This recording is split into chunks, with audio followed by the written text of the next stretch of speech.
Retomamos então as nossas reflexões a respeito do marxismo cultural, mentalidade revolucionária e os seus efeitos dentro da igreja.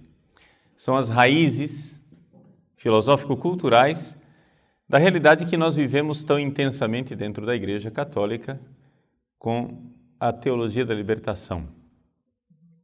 Como nasceu a teologia da libertação, como é que ela se tornou parte do nosso dia a dia, como é que ela é o ar que nós respiramos.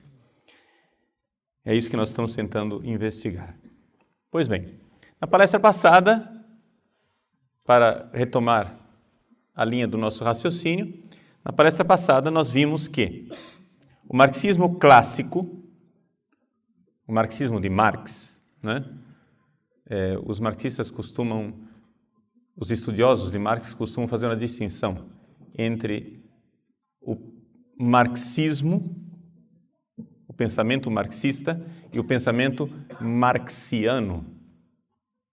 O pensamento marxiano é o pensamento do próprio Karl Marx, pessoa biográfica, não é? E o marxismo já é uma coisa muito maior do que o próprio Marx.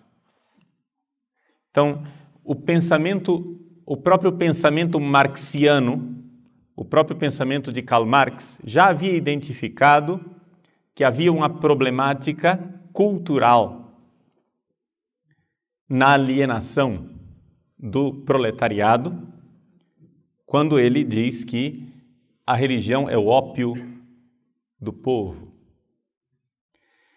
Mas isso foi analisado de forma mais sistemática por um pensador chamado Antônio Gramsci, que teve que viver a crise teórica do comunismo após a Primeira Guerra Mundial. A crise teórica do comunismo, só para vocês entenderem, gerou duas realidades bem distintas. Uma foi o fascismo, que é filho legítimo do comunismo, ou então filho bastardo, como queira chamar, mas em todos os casos é filho do comunismo. E o marxismo cultural. Como é que aconteceu isso? Vejam. Existe uma coisa muito importante no marxismo que os senhores precisam ter sempre em mente, senão não vão entender nada nunca. Que é o seguinte: se vocês quiserem entender o marxismo, vocês devem compreender que não existe verdade. Ok? Não existe verdade. Enquanto vocês estiverem fixados, tá? Estou ensinando vocês a serem bons marxistas. Enquanto vocês estiverem fixados nesta tara, nesta estupidez atávica de que existe uma verdade, que vocês precisam ser coerentes e devem ser lógicos, vocês jamais serão bons marxistas. Se vocês querem ser bons marxistas, vocês devem esquecer a verdade. Ou seja, como é que um marxista vê o mundo? Existe um substrato do mundo real que é irracional. O mundo é irracional. Ok? E vejam que isso é de uma coerência profunda, porque se Deus não existe, é evidente que o mundo não pode ser racional. Porque para que houvesse cosmos, ou seja, ordem racional, deveria haver um intelecto criador. Não é? Se eu vejo ordem na natureza, algum intelecto pôs esta ordem. Isto é uma realidade, não é? Que todo mundo enxerga. O que acontece é que a visão tradicional de que esta ordem que está aí foi uma ordem criacional, ou seja, uma ordem que foi colocada aí pelo Logos divino, esta ideia veio abaixo por obra e graça de um cristão piedoso, devoto, beato, chamado Immanuel Kant. Kant é um desses cristãos que, ou ingenuamente, ou por safadeza deliberada, não sei qual dos dois, porque isso daí quem vai julgar é Deus, eu não julgo consciências, eu estou julgando somente aquilo que ele fez externamente, condenou a cultura ocidental à destruição. Por quê? Porque para Kant, senhores filósofos, vamos recordar um pouco, para Kant, o que está lá fora, o mundo em si, não é? O noúmeno, a coisa em si, ela é irracional, caótica, desconhecida. O que é que realmente existe lá fora nós não sabemos. O que nós temos acesso é a coisa para mim, ou seja, o fenômeno, aquilo que se me aparece, phainomai, e isto que me aparece é obra e graça de um intelecto, mas não é o intelecto criador de Deus, é o meu intelecto. As minhas categorias mentais é que criam esta ordem. Ou seja, quando Kant dá esse passo, meu irmãozinho, acabou tudo. Esquece. Entende? Se você der esse passo kantiano, então, por favor, senhores, parem com esta estupidez de querer conciliar o pensamento kantiano com o cristianismo, porque isso é absolutamente irrecuperável. É um negócio que não tem sentido. Ou seja, mas Kant era cristão. Tudo bem, meu irmão, eu não estou aqui querendo saber o que é que o pensamento, o que é que ele era intimamente na devoção do seu pietismo protestante. O que me interessa não é a biografia kantiana, o que me interessa é o que ele escreveu na Crítica da Razão Pura, que foi o que mudou o destino do Ocidente. Ou seja, para Kant, a ordem da física newtoniana, que era, na verdade, o que ele queria salvar, a física de Newton. Kant era um grande admirador de Newton. A ordem que eu vejo na física, que tudo funciona, não está lá fora, não está no noúmeno, na coisa em si. Não, esta ordem não foi colocada lá pelo Criador que tudo fez de forma ordenada e racional. Não, essa ordem eu a impus à realidade pelo meu intelecto. Então, a física de Newton funciona para Kant não porque o mundo é assim, mas porque todas as cabeças são assim.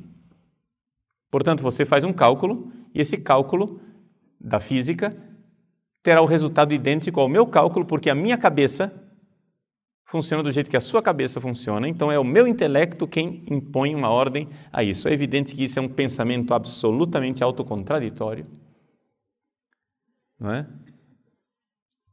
É um exemplo, digamos assim, monumental de paralaxe cognitiva. Quem não sabe o que é isso, vai ler Olavo de Carvalho e os senhores saberão.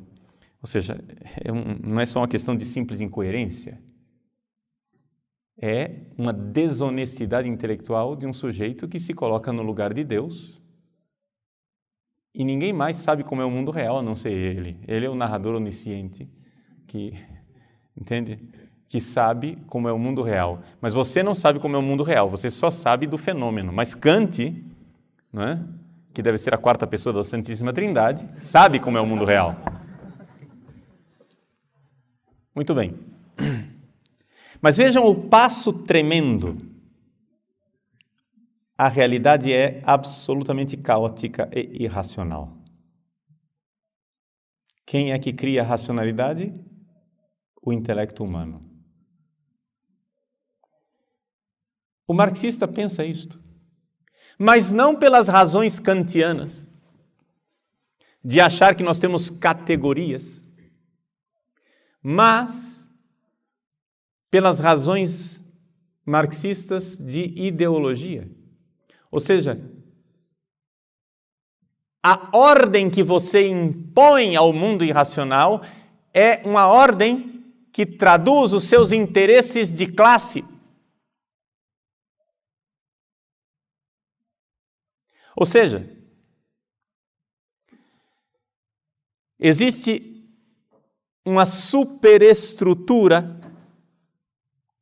A superestrutura para Marx é o quê? É a religião, é a filosofia, é o direito, é a ética. Ou seja, aquelas 3 colunas a respeito das quais falava o Papa Bento XVI, são, para Marx, uma superestrutura que justificam o status quo, que justificam a situação opressora na qual a sociedade se encontra.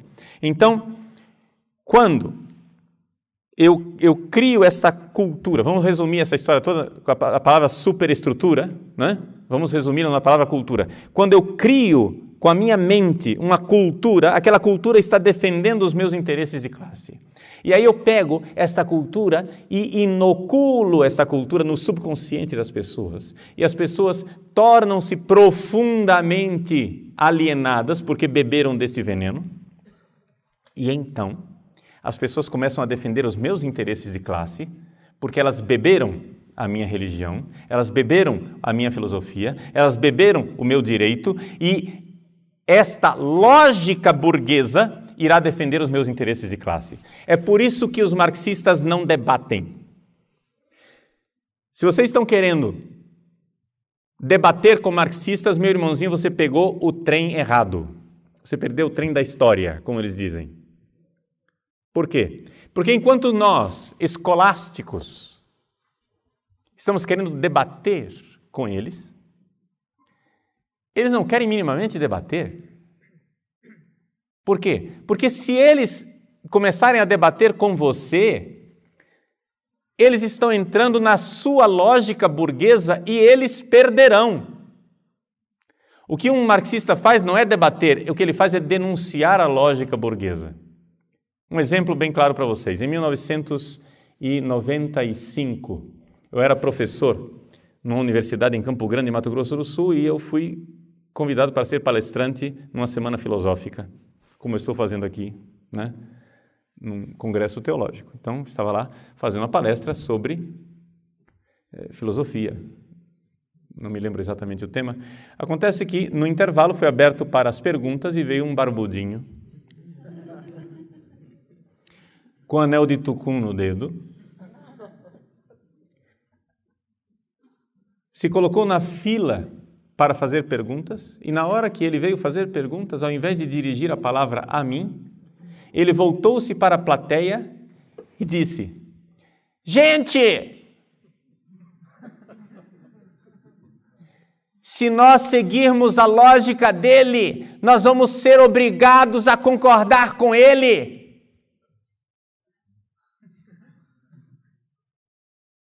Isso é uma lógica burguesa. É isso que o marxista faz. Ele não vai querer debater com você, meu irmão.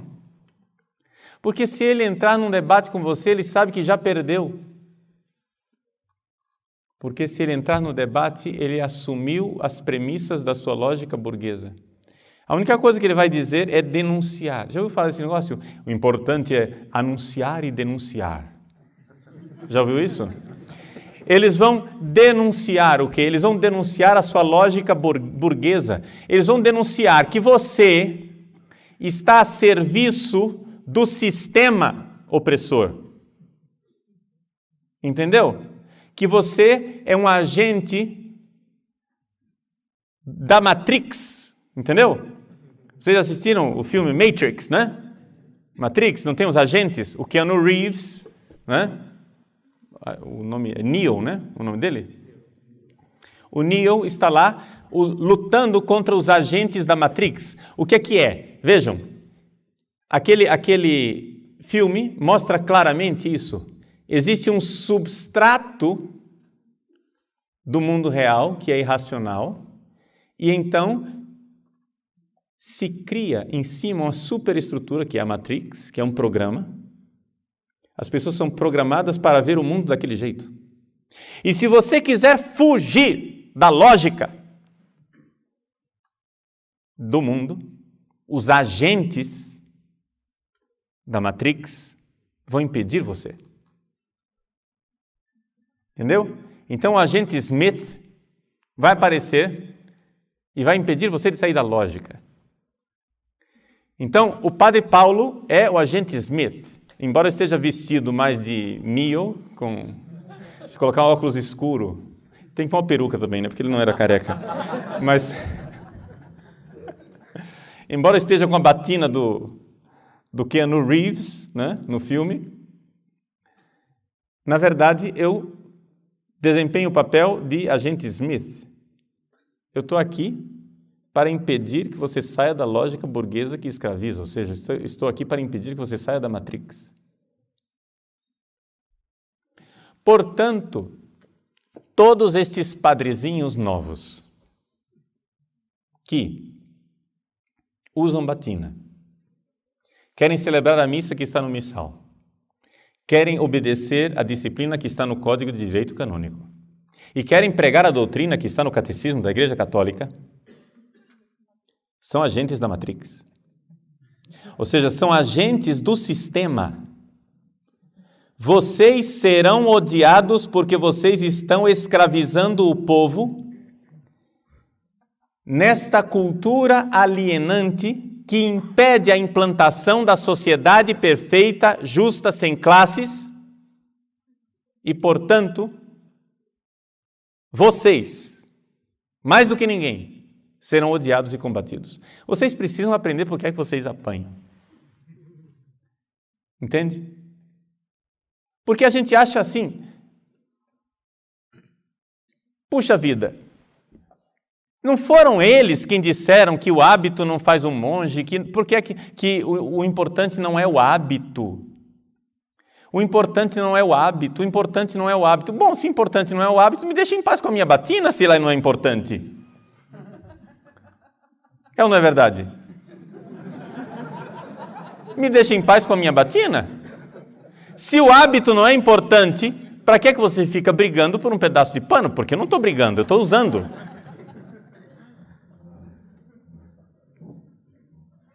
Eu vou tranquilamente em reuniões de padres,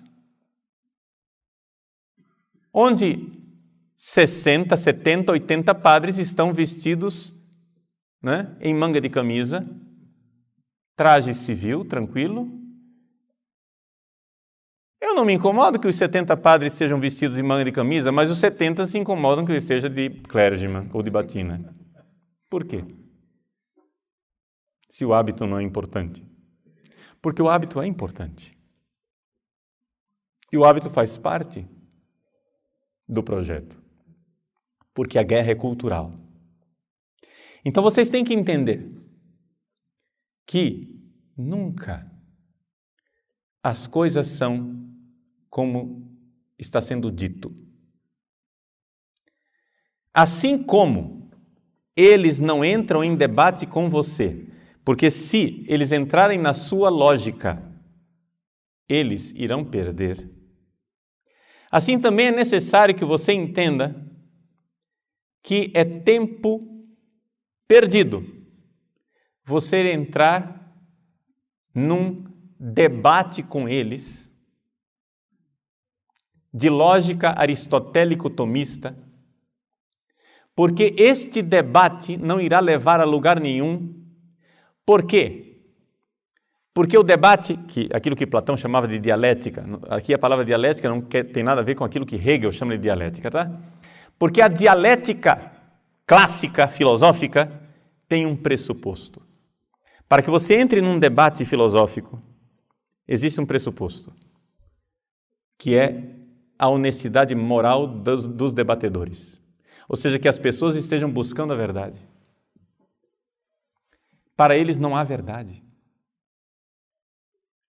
Portanto, eu acho que todos nós já tivemos essa experiência infeliz de debater com um teólogo liberal da libertação que parece um bagre ensaboado.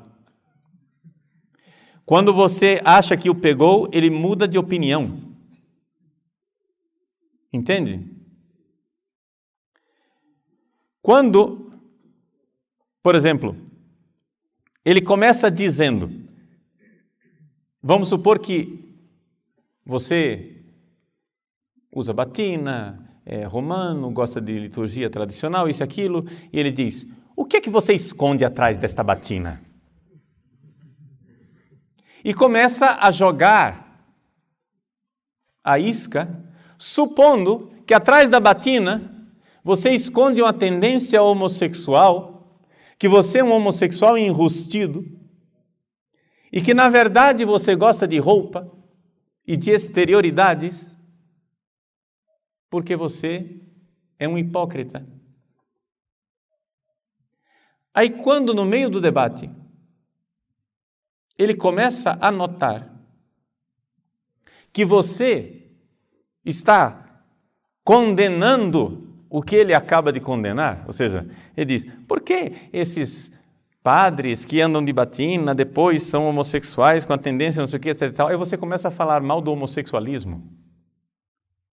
Imediatamente ele começa a defender o direito dos homossexuais. Mas não era você que há 5 minutos atrás falava mal dos padres homossexuais? Entende? Ou então você começa a fazer a apologia do celibato, da necessidade da castidade, isso e aquilo, etc e tal, e ele pula do outro lado dizendo que o celibato é uma instituição opressora. Mas não era você quem me acusava há 5 minutos atrás de não seguir o celibato e de ser hipócrita? Ora, se você defendia o celibato há 5 minutos atrás, por que agora você está dizendo que o celibato é o fim da picada? Vejam que eles não têm a mínima dificuldade. Com grande desenvoltura, eles mudam de posição, porque vocês têm que entender aquilo que é a lição básica de Antônio Gramsci. Não existe o bem e não existe o mal. O que existe é aquilo que ajuda a revolução ou aquilo que atrapalha a revolução. Um dos filósofos que Gramsci estudou e que todo o pessoal da esquerda venera é Maquiavel.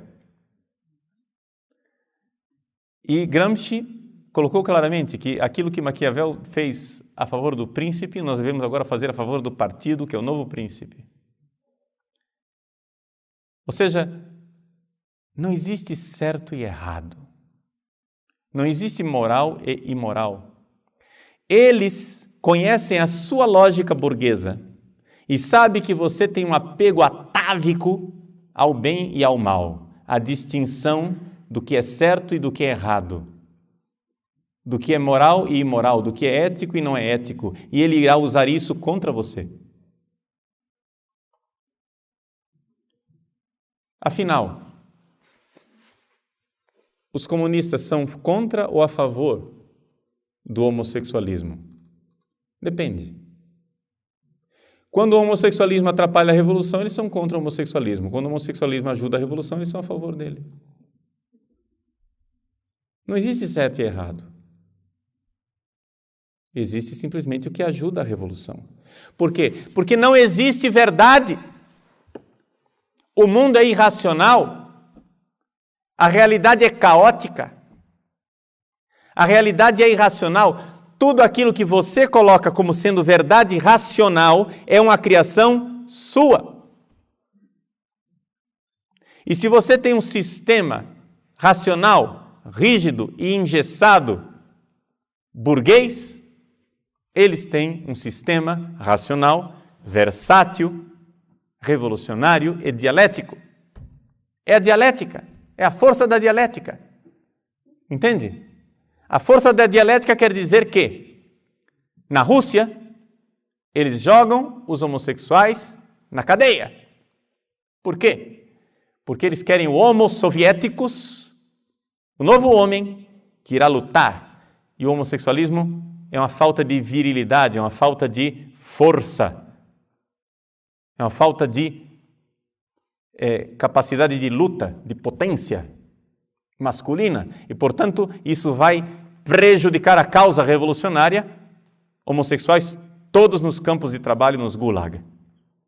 Mas, por outro lado, esses homossexuais são absolutamente indispensáveis e importantíssimos para derrubar o sistema ocidental. Então, os mesmos comunistas que põem os homossexuais na cadeia em Cuba irão despejar rios de dinheiro para fazer passeatas gay na Paulista.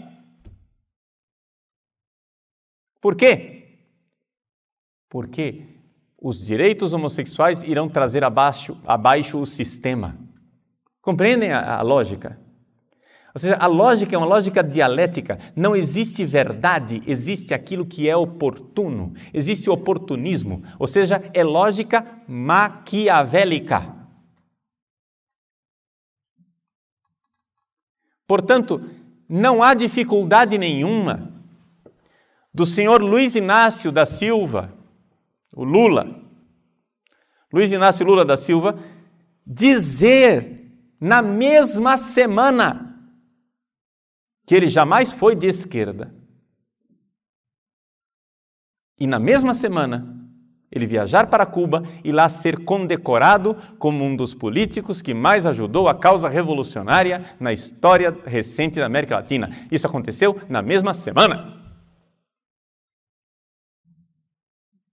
Não há problema. Por isso não há problema. Um revolucionário irá vestir batina, rendas, casula, incenso, mitra, báculo, o que você quiser, brincos, peruca, sapatilha, o que quiser, desde que isso ajude a causa revolucionária. Compreende isso? Então, cuidado com as aparências. Cuidado com as aparências. As aparências enganam. Novamente, você irá avaliar a atuação de uma pessoa não exatamente pela propaganda que ela faz, mas avaliando contra o que ela luta. Não existe verdadeiro amor pelo bem se você não odeia o mal. Você pode usar o bem como um simples espantalho, como um simples boneco de pano para atrair os bobocas. Mas o que irá dizer se você realmente abraçou o bem é se você está combatendo o mal dentro de você e fora. Lembremos disso. Porque a luta, meus queridos, começa dentro de nós. Muita gente me pergunta, Padre Paulo, o que é que nós precisamos então fazer para acabar com esta ideologia marxista que está acabando com a igreja e tal? Primeira coisa, se converta. Primeira coisa, faça jejum, reze. Seja um bom cristão, siga o exemplo dos santos. Odeie seu pecado. Confesse-se toda semana. Viva uma vida ascética. Faça penitência. Odeie o seu próprio pecado. A luta começa com você, porque não é contra a carne e contra o sangue que nós lutamos, mas contra os espíritos malignos nos ares.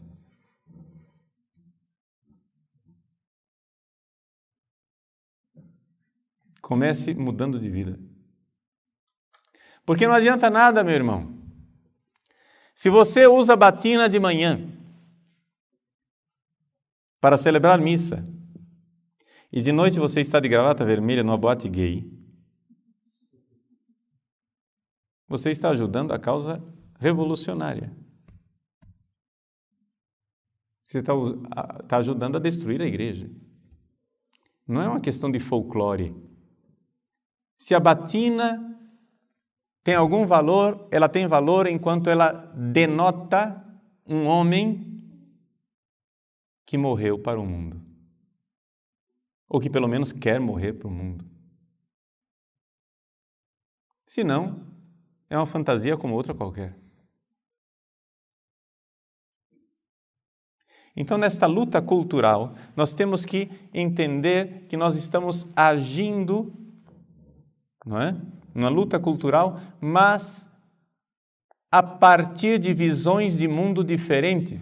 Ou seja, existe uma visão de mundo, uma Mundivisão, um Weltanschauung, como dizem os alemães, né? Uma forma de enxergar a realidade completamente diferente. Nós cremos que existe uma verdade. Vamos fazer um pouco a nossa profissão de fé. Não vamos falar só do negativo, vamos falar do positivo. Nós, burgueses, nós que defendemos o sistema, nós, romanos, nós que queremos alienar o povo, nós, opressores, nós cremos que existe uma verdade. E que esta verdade, ela é maior do que a igreja. Essa verdade não foi criada pela igreja. A verdade fez uma igreja, mas a igreja não faz a verdade. A igreja deve servir a verdade.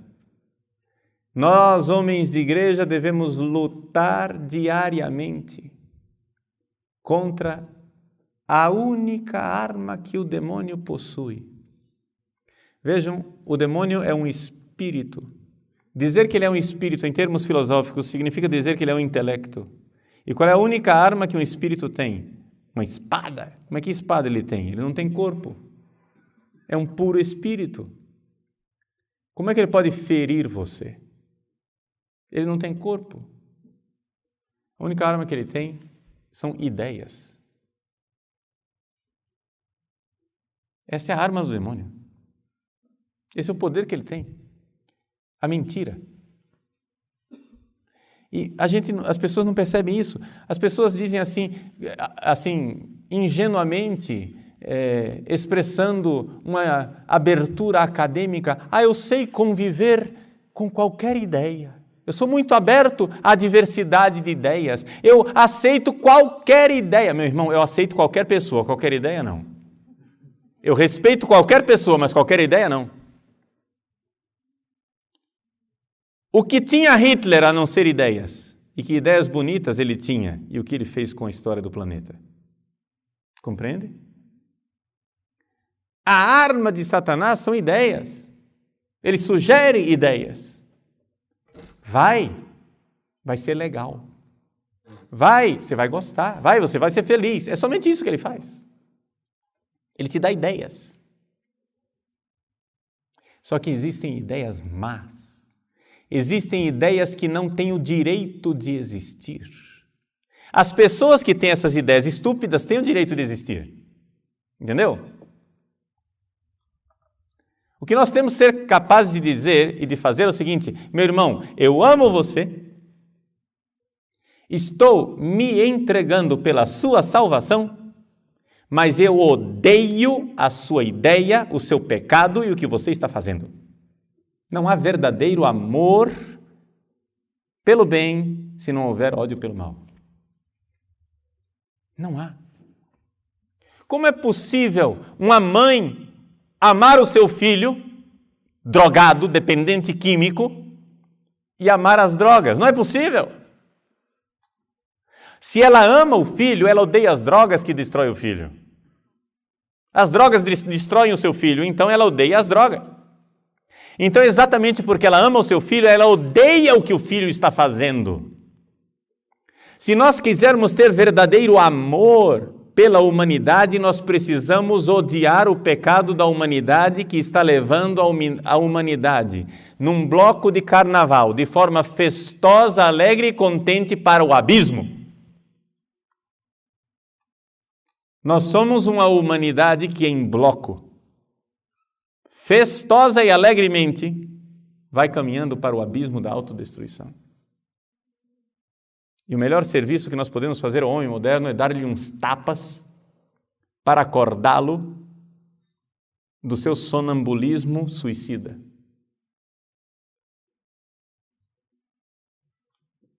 Por isso, uma das coisas que nós iremos aprender nesses dias é uma das armas fundamentais desta revolução cultural, uma das coisas que eles fizeram é, com ideias, incutir na cabeça dos cristãos de que o cristão não odeia nada, de que o cristão não luta, que guerra é coisa ruim. Portanto, nós somos pela paz, nós somos pacifistas, nós não queremos lutar nunca, jamais, em hipótese alguma. Essa é uma das armas culturais que eles incutiram em nosso coração. E é vencedora. Só que acontece o seguinte, meu irmão, como diz Paulo VI, e Paulo VI disse isso nas Nações Unidas, nós somos pacíficos, mas não somos pacifistas. O cristão não defende a paz, custe o que custar. Ele defende a justiça. Porque existe uma paz assassina.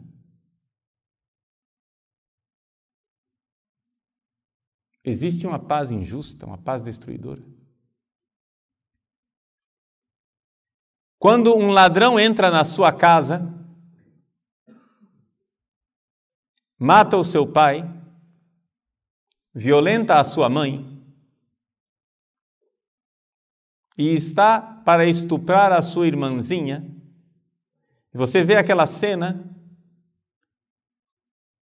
e quer dialogar com ele. Olha, eu sou um homem muito dialogante, eu gosto muito, eu acho que nós estamos divergindo em ideias. Eu acho que nós temos uma interpretação diferente do Código Penal. Isso que o senhor está fazendo, na minha opinião, é uma infração do Código Penal, porque o que o senhor está fazendo é assassinato, não é? É latrocínio, é estupro, é violência. E o senhor está achando que isso é coisa boa. O senhor não quer debater comigo civilizadamente, porque eu convivo com várias ideias.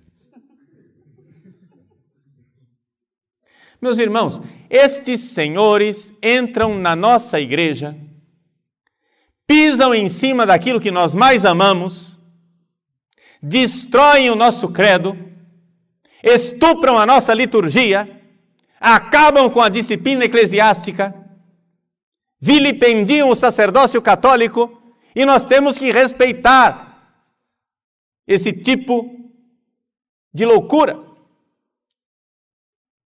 Ora, eu posso até respeitar você, mas o que você está fazendo eu odeio de todo o meu coração e irei lutar e falar mal do que você está fazendo. Saiba disso. Irei dar a minha vida. Porque é necessário. Se eu amo a minha família, eu irei lutar com aquele agressor que entra na minha casa para destruir aquilo que eu mais amo. Não necessariamente por ódio ao agressor, mas por ódio ao que ele está fazendo. Se eu puder poupar-lhe a vida, pouparei. Mas se no meio do embate, por legítima defesa, eu tirar a vida dele, paciência, eu vou fazer o quê? Estou dando um exemplo, né? Portanto, dentro da igreja é necessário que nós compreendamos que existem duas visões de mundo completamente diferentes. Para eles não existe verdade, para eles não existe certo ou errado, para eles existe aquilo que é revolucionário ou não, ou contra-revolucionário. Para nós, ao contrário, existe a verdade. A verdade à qual nós devemos nos submeter. A verdade que nós iremos lutar para obter no nosso dia a dia, porque, meus queridos, Jesus disse que a verdade liberta, mas ele nunca disse que a verdade ia ser agradável. No mais das vezes, a verdade é extremamente desagradável, dura de ser ouvida e nós precisamos quase que fazer violência a nós mesmos para aceitá-la. Porque quando nós descobrimos a verdade sobre a nossa miséria, nós gostaríamos a todo custo de evitá-la. A capacidade que nós temos de mentir para nós mesmos é imensa. Então, meu irmão, Nós cremos que existe uma verdade, nós queremos lutar para compreender essa verdade cada vez mais, para servi-la, porque a verdade se fez carne, habitou entre nós, está entre nós. A verdade vive hoje no seu corpo, que se chama igreja. O corpo de Cristo é a igreja. E nós queremos entrar nesse corpo cada vez mais, e a nossa luta diária é para pertencer cada vez mais ao corpo de Cristo, ou seja, para gerar em nós o próprio Cristo que nos faz membros desse corpo. Essa é a nossa luta diária. A nossa luta diária é o seguinte, é que existe em nós a fronteira da igreja. Existe em nós muita coisa que já faz parte da igreja, mas existe também dentro de nós a área de missão. Existe dentro de nós alguma coisa que tem que ser convertida. Existe dentro de nós algo que temos que lutar para que venha para a verdade. Então é esta a realidade. Vejam que são duas mentalidades completamente diferentes. O revolucionário, ele já sabe o que ele quer. Ele irá usar qualquer meio para obter isso, mesmo que seja mentira. Nós sabemos que o que nós queremos é o que Deus quer e iremos passar a nossa vida inteira estudando, buscando, querendo nos adequar na obediência dessa verdade que sabemos que está em Deus, mas não está necessariamente em nós. São duas atitudes bem diferentes.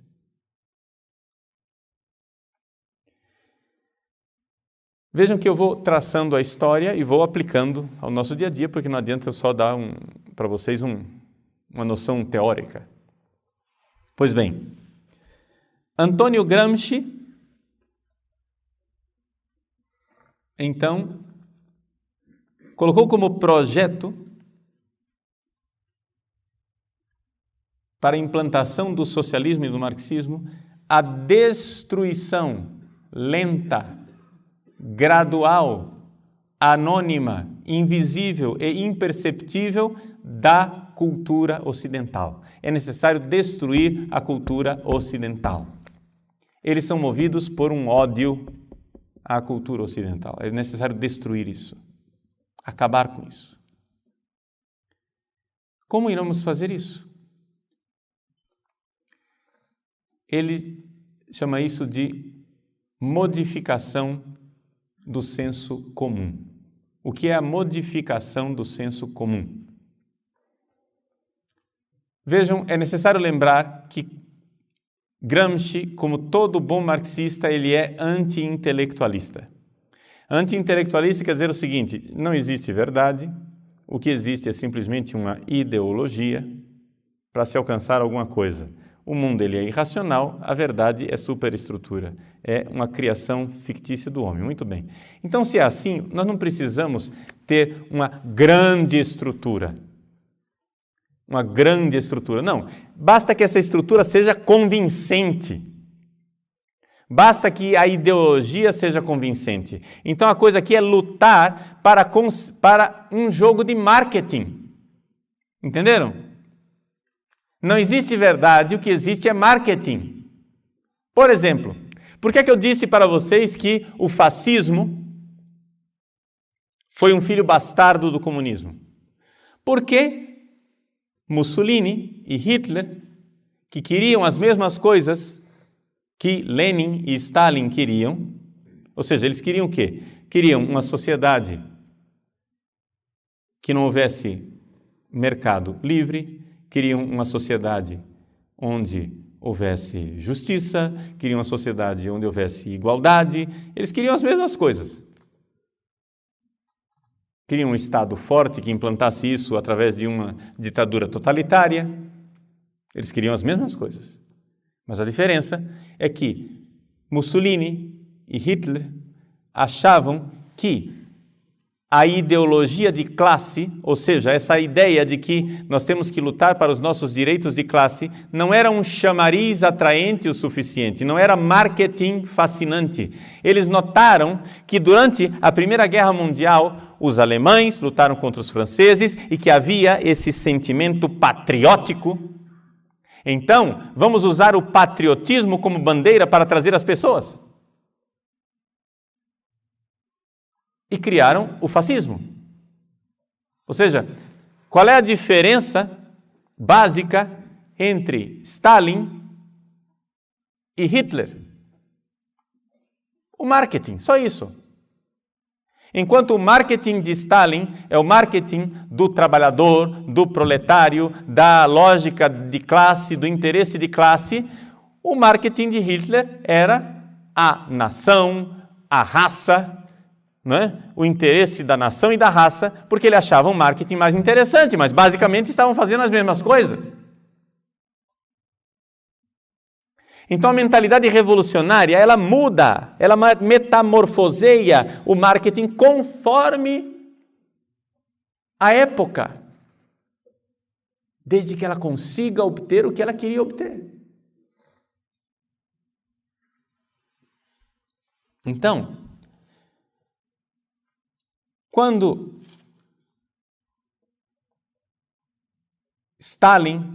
Lenin e Stalin pretenderam implantar o socialismo através de uma sociedade ateia, perseguindo a igreja,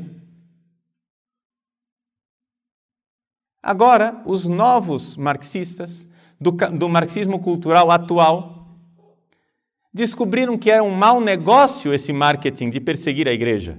Porque quando você perseguir a igreja, você sempre terá pessoas de bem, pessoas de Deus que irão se opor a isto. Se você se opõe frontalmente à igreja, você vai ter claramente opositores e você não vai conseguir. Quanto mais cristãos você mata, mais mártires você cria. E quanto mais mártires você cria, mais forte fica o movimento cristão. É um negócio contraproducente. Então vamos fazer o seguinte. Vamos entrar na igreja. Vamos fazer nós a nossa igreja. Vamos entrar na igreja e mudá-la desde dentro. Ora, o que é a igreja católica tradicional?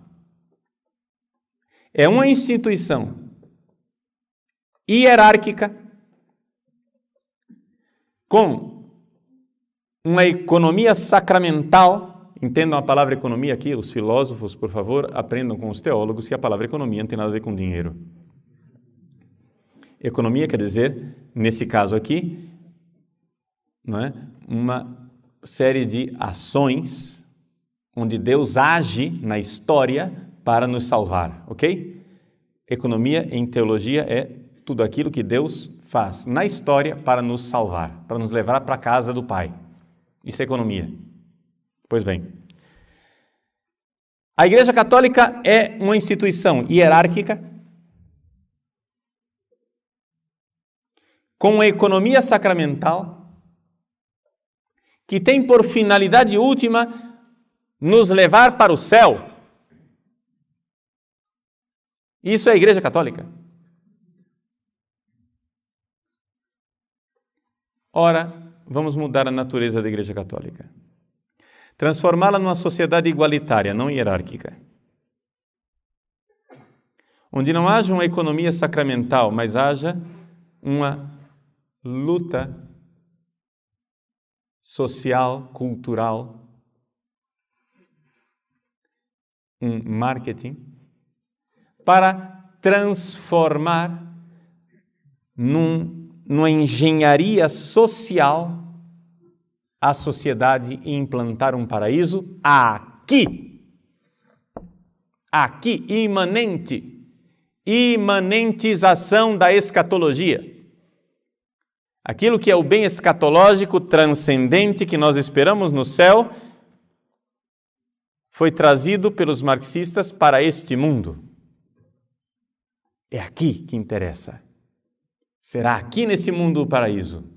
E nós precisamos, então, fazer com que a igreja seja uma sociedade igualitária que implante, por método de engenharia social, um paraíso terrestre, uma terra sem males, o reino. Vejam a metamorfose, vejam a alquimia dessas pessoas. Vejam como eles conseguiram, desde dentro, transformar a igreja. Enquanto antigamente todo marxista abominava a religião, hoje, pelo movimento do marxismo cultural, eles descobriram que não conseguirão implantar a sua sociedade se eles não conseguirem transformar a religião em uma força socialista.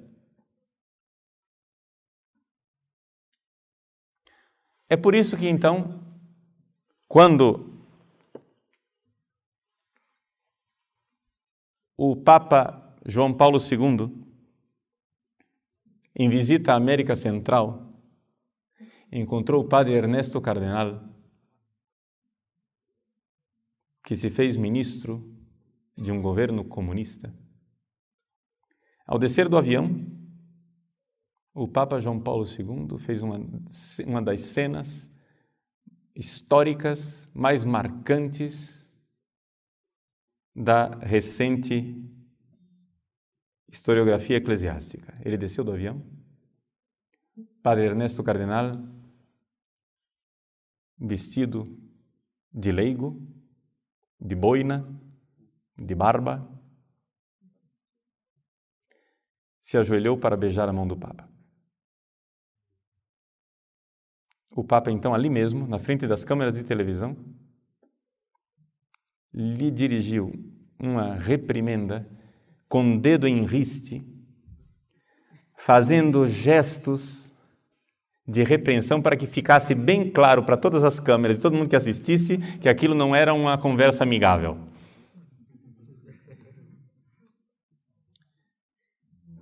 Qual era a ideia do padre Ernesto Cardenal?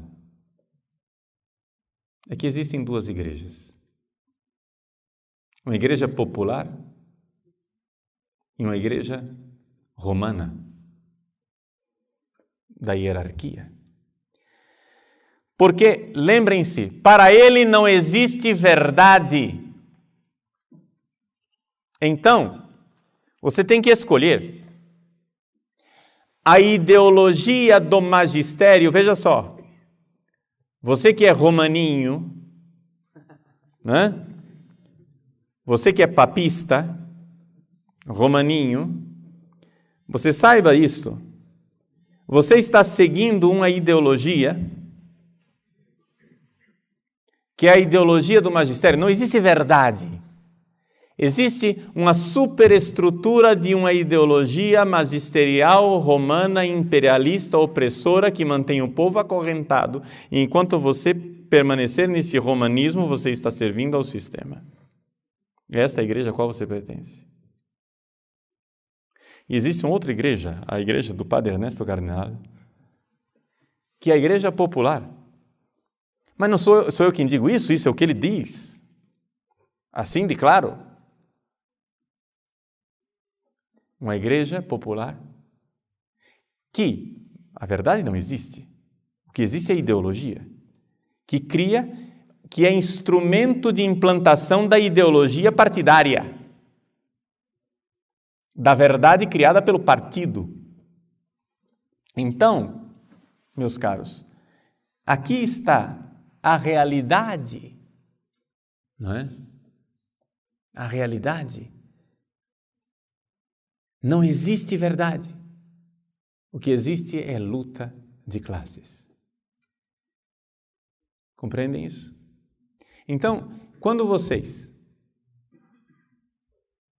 usam batina, vocês acham que estão fazendo uma coisa muito ingênua, mas vocês, na verdade, estão acorrentando o povo numa igreja hierárquica. Porque vocês estão se fazendo diferentes do povo. Enquanto a igreja, enquanto o padre, não é diferente do povo. O padre, quantas vezes você já ouviu essa frase? Olha, não se esqueça de suas origens. que quer dizer essa frase? Você saiu do proletariado. Sua família é uma família pobre. Quando você, que saiu do proletariado, começa a usar calça social e começa a se vestir de burguês, você esqueceu as suas raízes, você esqueceu a classe que você representa, você esqueceu os seus interesses de classe e começou a defender os interesses de classe do opressor e está servindo ao opressor. Você tem que entender o que está por trás dessas frases. Então, esta é a realidade. Para Gramsci não existe verdade. Ele é anti-intelectualista. Então, como é que nós vamos fazer para transformar o senso comum? Vou ensinar a vocês a serem bons gramscianos. Quem aqui for professor de seminário, aprenda como é que se perverte um seminarista. Você faz o seguinte. Eu sou professor de, sei lá, me diz uma matéria aí, por favor. Hein? Uma matéria teológica. Eucaristia. Muito bem. Eu vou ser professor de Eucaristia. Então, teologia sacramental, tratado a respeito da Eucaristia.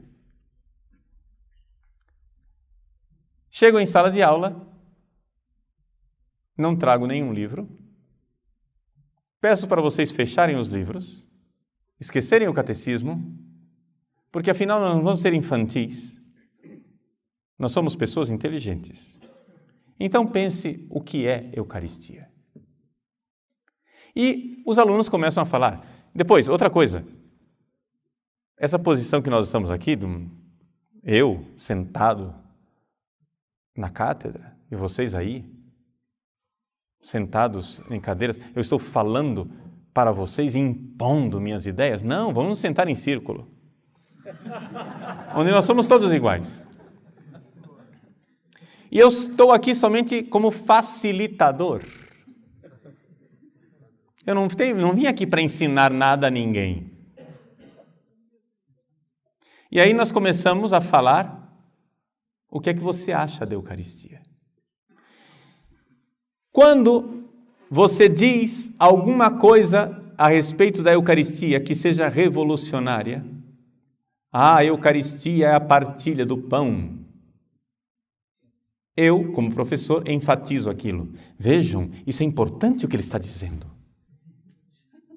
Que observação inteligente!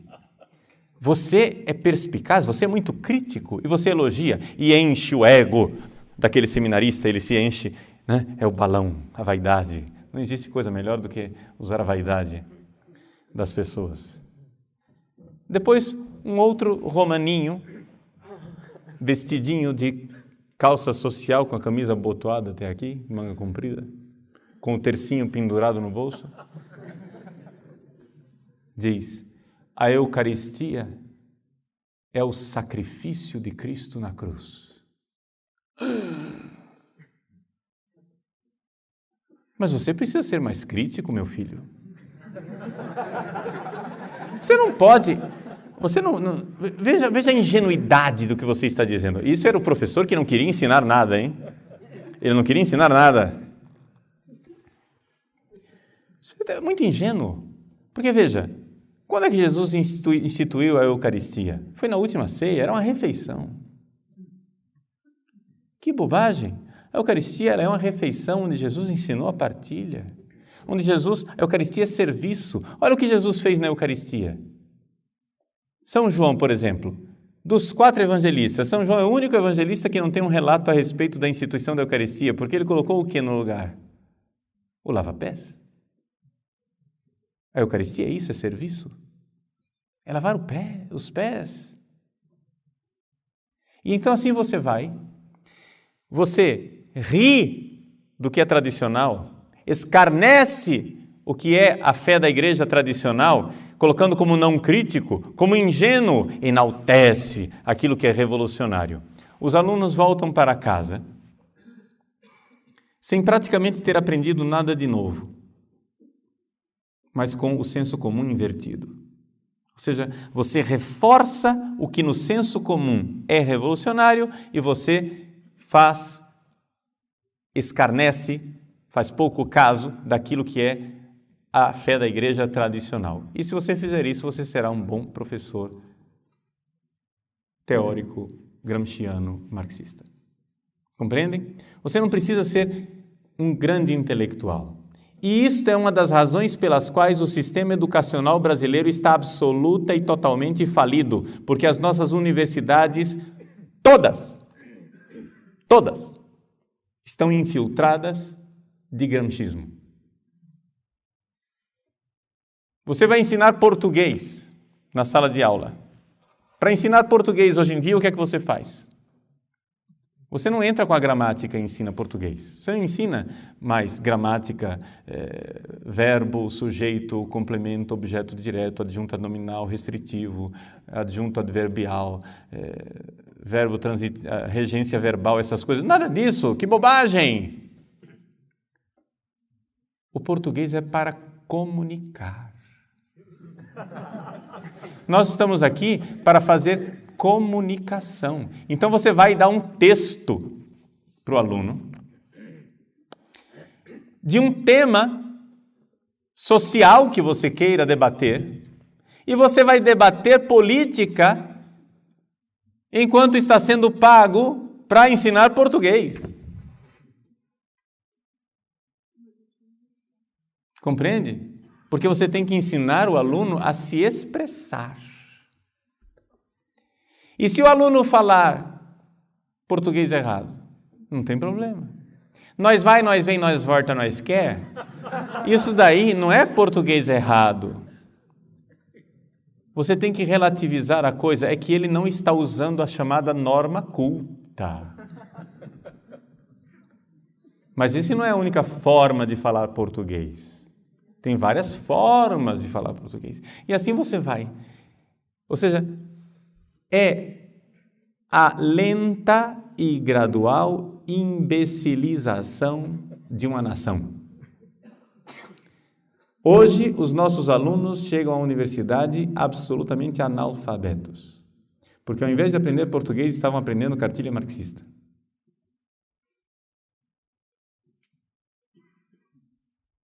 E isso ajuda muito, porque, afinal das contas, se eu quero implantar o socialismo, eu preciso dominar a sociedade, e para dominar, nada melhor que dominar uma classe de idiotas.